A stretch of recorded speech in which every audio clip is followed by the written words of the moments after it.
Atenção, terminou há instantes, aliás, já faz algum tempinho, uma entrevista coletiva do presidente Pérez do Santos Futebol Clube. Como nós já anunciamos aqui pela Jovem Pan, há uma decisão da Justiça suspendendo aquele encontro, né? Na verdade, uma votação do dia 29, que é o sábado, para saber se o presidente Pérez continua ou não, Assembleia Geral, com a presença dos sócios, enfim. E isso está suspenso, pelo menos por enquanto. A gente sabe que as decisões são sempre liminares. Presidente Pérez, boa tarde. Por favor, conte para nós como é que está essa fumaça toda. Um abração. Boa tarde, Vanderlei. Prazer falar com você, com os ouvintes da Jovem Pan e com todo esse pessoal maravilhoso aí da Jovem Pan, pessoas do bem, capacitadas e que fazem um jornalismo também, um jornalismo investigativo e do bem também. O que acontece aqui é o seguinte: nós assumimos em janeiro e nós viemos com o desafio de arrumar o clube. Então nós fizemos muitas demissões, a gente está arrumando, tirando todos os entulhos da última gestão e das outras, inclusive, também, e estamos arrumando. Ocorre que quando você demite um, você arruma 5 como inimigo. Infelizmente, as pessoas pensam nelas e é assim que funciona o sistema. Mas aqui o que houve é o seguinte: nós temos um estatuto que permite que 20 conselheiros que desejam infernizar a vida do clube, eles simplesmente fazem um pedido de impeachment, se baseiam em ilações, né? E fazem o negócio crescer. E eu tive a infelicidade também de que o time não vinha bem, ele vinha com uma posição ali na zona do rebaixamento. Eles se aproveitaram disso. Futebol é movido a paixão e os conselheiros, uma parte dos conselheiros acharam que tinha que mudar, porque tem que tirar, porque o futebol vai mal, porque o Jair não está bem, porque demora para trocar, porque o jogador não foi contratado. Eles se esquecem que a gente pegou o clube em janeiro e o clube com 10 contas zeradas, bloqueadas e sem um tostão para pagar o salário de dezembro, que vencia no dia 5, eu assumi no dia 2, não o 13º, férias, direitos de imagem, até a premiação dos jogadores do Campeonato Brasileiro não foi paga. E era um valor alto. O Santos já faturou, por ser o terceiro no Campeonato Brasileiro do ano passado, 13 milhões de reais. Então isso, uma parte vai para os jogadores. Isso já é combinado no início da competição, né, que é a premiação. Infelizmente, tínhamos tido tudo isso para trabalhar, para pagar. Então, o que aconteceu? Eu tive que sair, fui nos bancos, abrir crédito, consegui desbloquear essas contas, sem nenhum tostão para pagar a conta de luz, de água, de telefone, de elevador, né? E salvamos o clube, porque nós conseguimos ajuda não só do Banco Itaú, mas também do BMG, e eles apoiando na credibilidade de quem estava assumindo, também da gestão que estava assumindo, não é só eu, era um grupo, e a coisa começou a ficar. E nós temos um comitê gestor, Vanderlei, que ele funciona de uma maneira também errada, porque você nomeia 7 integrantes, você é o vice-presidente, mais 7 integrantes, e as decisões são colegiadas. Você não pode demitir funcionário, e também contratar funcionário sem passar nessa junta, nesse colégio. Infelizmente, o colégio, em 2 toques, ele passa a ser político. Não passa nem um mês, ele já vira político. E aí você não consegue aprovar aquilo que tem que ser aprovado. Mesmo assim, na raça, nós evoluímos no marketing de comunicação.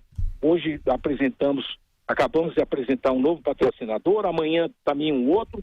Nós estamos evoluindo, a máquina está andando e eles estão preocupados, oportunista, empresário aí que ganhou 7 milhões e meio na última gestão, no nome dele, e mais um monte de dinheiro, né?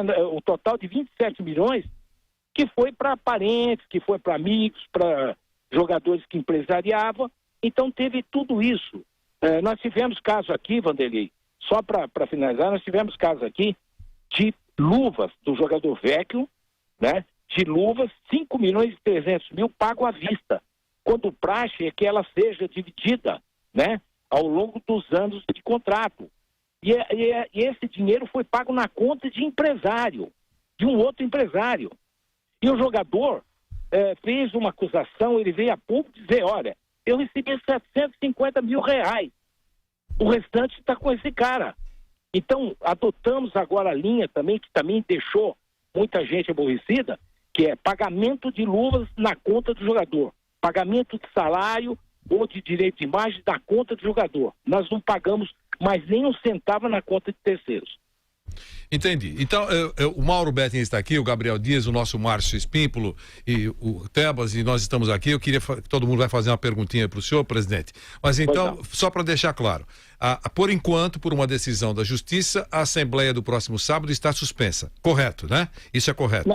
Não, é correto. É um conselheiro, não fui eu que recorri. Sim. Esse é um conselheiro que ganhou na Justiça e depois eu explico aí o processo. Tá certo. Então, por enquanto, está suspenso. É uma decisão liminar. Se vai acontecer ou não, nós vamos aguardar um pouquinho mais. O gatilho disso, eu queria que se o senhor pudesse ser sucinto, porque assim todo mundo vai encaixar uma perguntinha para o senhor. Claro. O gatilho desse pedido de impeachment, pelo que a gente sabe, se não estiver correto, me corrija, por favor. É o fato de uma sua empresa representar jogadores num determinado momento, ou com o senhor sendo presidente, ou antes de ser presidente. Esse é o gatilho do pedido de impeachment ou não? Então, isso é uma ilação, porque essa empresa é uma microempresa, que ela foi criada por 7 santistas, né?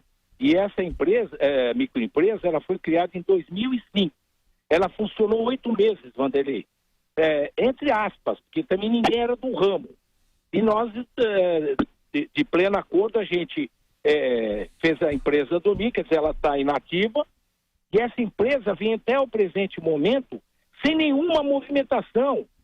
Então, o nosso cuidado, ela nunca teve movimentação em relação a jogadores. Nunca. Nós nunca tivemos um jogador que nós empresariamos. Que apareça nenhum. Né? Então, o que acontece? No dia 2 de janeiro, quando eu assumi o Santos, eu recebi o meu contador veio, iniciou, nós assinamos o distrato dessa empresa no dia 2 de janeiro, teve alguma dificuldade para encontrar esses sócios, mas em 3 meses, que foi um recorde, a empresa já está encerrada, nem funciona mais. Mas eles se pegam a esses detalhes, eles foram na minha vida, e vasculharam. E começaram a falar um monte de coisa, que é ruim, porque o que passa para o torcedor, para o sócio, é que a gestão é fraca, a gestão está controlada, o futebol está indo bem, salários em dia, entendeu? Não. Entendi. Presidente, uma outra coisinha rápida só. E o outro pedido é que o senhor teria tirado o poder do conselho de alguma maneira, é isso? Não, é assim, eu baixei uma portaria assim que assumi, porque estava uma verdadeira baderna, né? E a gente tinha que reorganizar o clube. Eu baixei uma portaria que tudo que fosse decidido, tudo passasse na minha mesa, para que eu tivesse o controle. Eu sou o responsável. Tanto sou o responsável que o impeachment é contra mim, não o conselho gestor, né? Essas coisas todas aí que está acontecendo, que ele vem com acusação, é o conselho gestor, é o comitê gestor, também que está junto. Então, mas quem paga é o presidente, né? O time foi aí sacaneado pela Conmebol, quem é o culpado? É o presidente. Não é o comitê gestor, não é essa turma. E aí tem um outro problema, que você indica 7 para o comitê gestor, eu procurei ser democrático, trazendo gente da oposição também, e eles tomaram o lugar e começaram a decidir politicamente. O Mauro vai fazer uma pergunta. Mauro Betting, a sua pergunta. Presidente Pérez, boa tarde. Como é que fica a gente já sabe que não é boa a sua situação com o seu vice-presidente Orlando Rolo, inclusive na segunda-feira à noite o senhor, num programa no Band Esportes, pediu a renúncia dele. Como administrar esse ambiente entre o presidente do Santos Futebol Clube e o vice-presidente do Santos Futebol Clube? Boa tarde, Pérez. Boa tarde, Mauro. Eu diria para você, eu sei que você também conhece muito de propaganda, você conhece muito de administração também.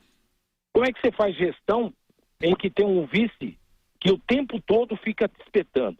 E não é só no Santos, no Fluminense, agora há pouco tempo, o vice foi pedido para ele renunciar. E ele não teve saída, ele foi obrigado a renunciar, porque ele era um inferno na vida do presidente. Então, aqui, o problema maior é que os departamentos eu estou profissionalizando.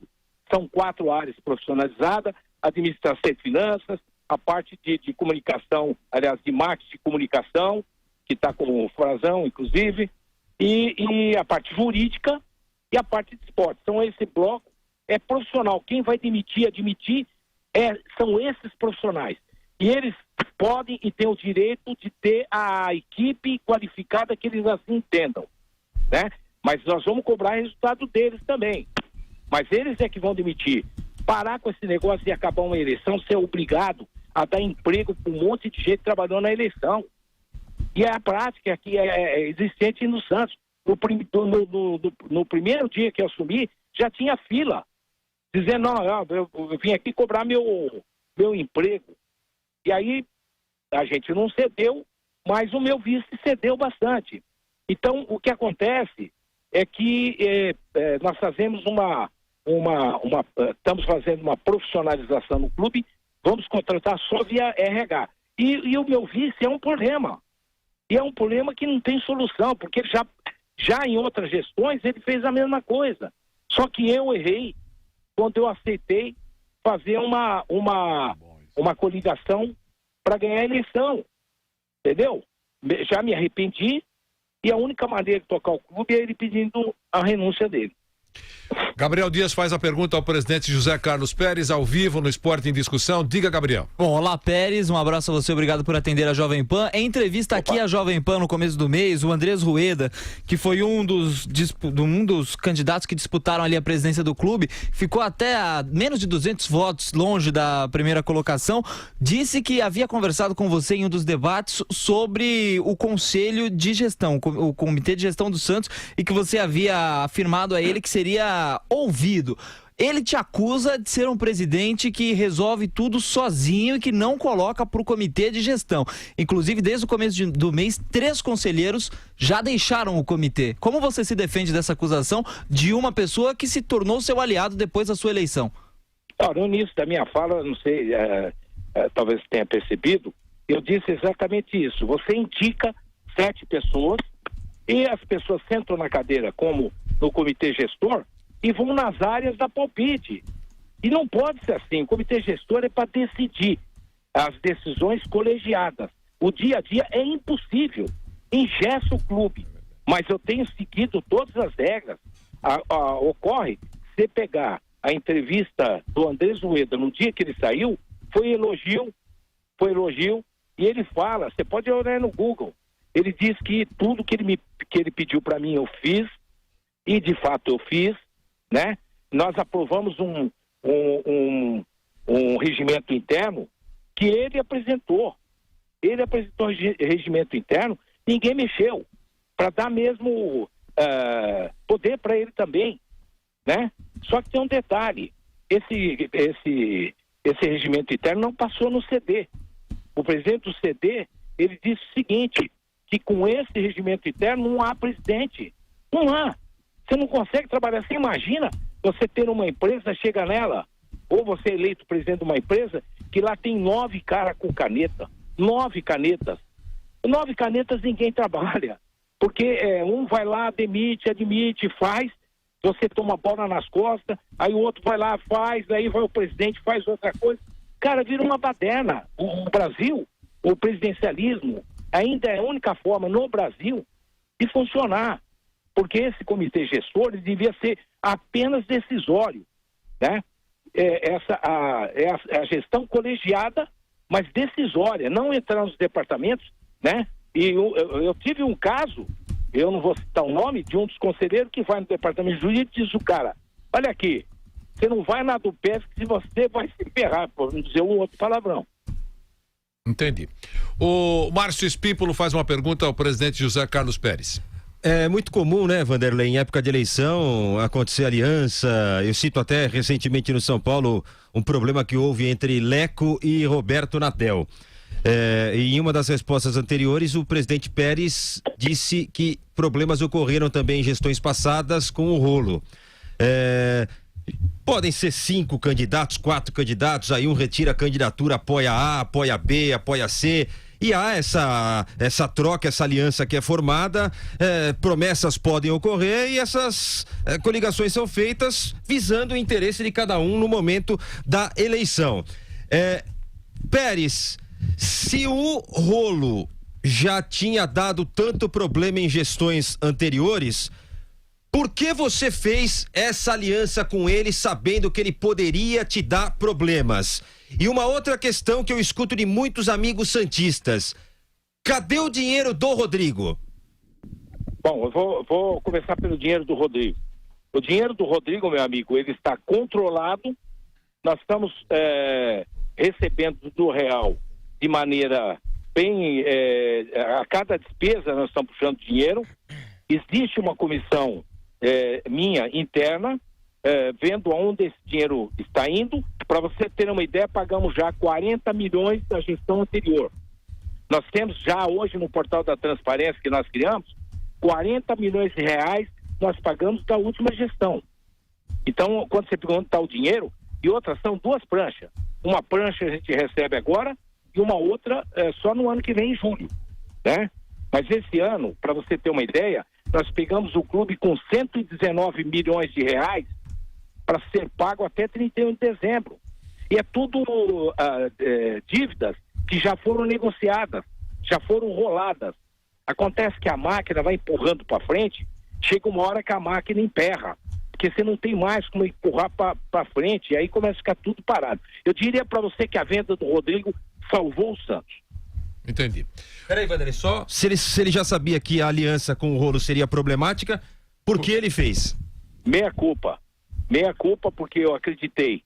Porque se você acompanhar a minha campanha, eu sempre dizia isso, que o rolo tinha mudado. Olha, o rolo mudou, ele é outra pessoa, ele agora está mais participativo, ele está muito mais consciente do que é administrar um clube, mas eu me enganei redondamente. E se não funcionou o vice... Aliás, eu faço uma pergunta para você. Você conhece o vice do Palmeiras? Talvez vocês conheçam, porque vocês estão bem atentos. Mas, olha, o vice do Palmeiras ninguém conhece, o vice de São Paulo ninguém conhece, o vice do Corinthians ninguém conhece, o vice do Vasco, do Botafogo, do Flamengo, do Fluminense, ninguém conhece. Porque o cara não aparece. Ele não aparece. Eu dou um exemplo, o Leco. O Leco, aliás, é uma pessoa que eu gosto muito, o Leco. E o Leco, ele foi vice mais de, eu acho que uns 10 por volta disso. Vice, ele nunca apareceu, nunca, e sempre ajudando, com essa calma, tranquilidade e consciência. O Leco, apesar que é um cara preparado, que conhece também finanças, ele foi diretor financeiro de São Paulo, né, vice-presidente, mas ele se manteve na dele, e a vez dele chegou. Presidente. E hoje ele é presidente, então é uma coisa que não dá para explicar essa ânsia de querer derrubar para assumir. Entendi. Diga, Tebas, Rafael Tebas. Presidente, boa tarde. Recentemente o Diogo Mesquita conversou com o Marcelo Teixeira e ele fez críticas fortes à sua gestão, falando que havia uma falta de sintonia, total falta de sintonia, palavras dele, entre presidente, diretoria, membros ali da diretoria do Santos. Queria que você falasse um pouco, né, o senhor falasse um pouco sobre a atuação e o comportamento do Marcelo Teixeira, ele que é presidente do Conselho do Santos. A crítica que ele fez, a gente acata, é uma pessoa que também ajudou muito esse clube, né? Não tem a menor dúvida. Pagamos a última parcela da dívida que o Santos levou desde 2010 até 8 anos para pagar, e ela foi paga, eu paguei a última parcela agora. Nós estamos quite com o presidente, mas ele fez muito pelo clube, mas o que ele fala, o que ele, para mim, pelo menos falou, e tem falado publicamente aqui em Santos, é o estatuto. O estatuto é confuso, tanto que ele está alterando o estatuto. Ele contratou 2 advogados para fazer a reforma do estatuto, justamente para colocar o comitê gestor muito mais como consultivo do que como colegiado, porque ele já percebeu que ninguém vai conseguir dirigir esse clube com esse estatuto. Então ele mesmo reconheceu isso, né? Vocês podem entrevistar, ele vai dizer, o estatuto é confuso. E esse processo que ontem, que essa madrugada foi despachado pelo juiz, né? É um processo que um conselheiro colocou, porque para haver um impedimento do presidente, o estatuto está bem clarinho. Ele está lá, para fazer o impedimento é 2/3 sobre os presentes. Houve uma lista de presença assinada de 248 conselheiros. No entretanto, o presidente sofreu uma pressão muito grande na minha frente, ele é um ser humano, do jeito que fizeram a pressão, de que fossem os votantes. Então, qualquer juiz do mundo vai entender que deveria ser sobre os presentes. Sobre os presentes, nós vencemos os dois pedidos de impedimento. Nós saímos certo que teríamos vencido. Infelizmente, eles retiraram 6 da lista, dizendo que não podia votar. Óbvio, a palavra presente não significa votante, né? E acabou dando o resultado para eles, que agora o juiz derrubou. Ele se baseou na contagem desse processo de impedimento. Entendi. Presidente José Carlos Pérez, muito obrigado pela gentileza, por ter atendido a reportagem da Jovem Pan ao vivo, e aqui nós agradecemos a sua atenção e vamos aguardar as próximas horas. O Santos tem que resolver a sua vida, sem dúvida alguma. Um abração, boa tarde, presidente. Boa tarde, obrigado a todos aí, o pessoal aí bastante qualificado, e eu gostaria só de pedir para que o torcedor o sócio não vai perder a mobilização. No sábado nós teremos eleição, sim, estamos lutando para que ela exija, e é uma eleição sim, é sim ou não? O senhor acha que essa liminar será cassada, é isso? Não, eu não, até passa essa sensação, mas a gente respeita até, mas eu diria que a gente não pode perder a mobilização, porque nesse país tudo pode acontecer. E eu digo mais uma para você, no sábado, 2 opções, uma continua no avanço, outra volta ao passado. É isso que ele vai dizer. Então, não ao impedimento, e se quiser voltar ao passado, diga sim. Muito obrigado aí a todos, desculpa o alongamento aí. Muito obrigado. Presidente José Carlos Pérez, nesse momento há um impedimento pela Justiça da realização dessa consulta à Assembleia Geral. Os sócios serão ouvidos, mas isso pode ser cassado, como ficou muito claro aí, e confirmada a reunião para o próximo sábado. E o Diogo Mesquita me informa que amanhã nós teremos também a participação do Orlando Rolo, né? Do senhor isso. Orlando Rolo, que é o vice-presidente do Santos Futebol Clube, que é claramente oposição. Oposição, eles estão em rota de colisão, isso não é uma novidade e não é novo também.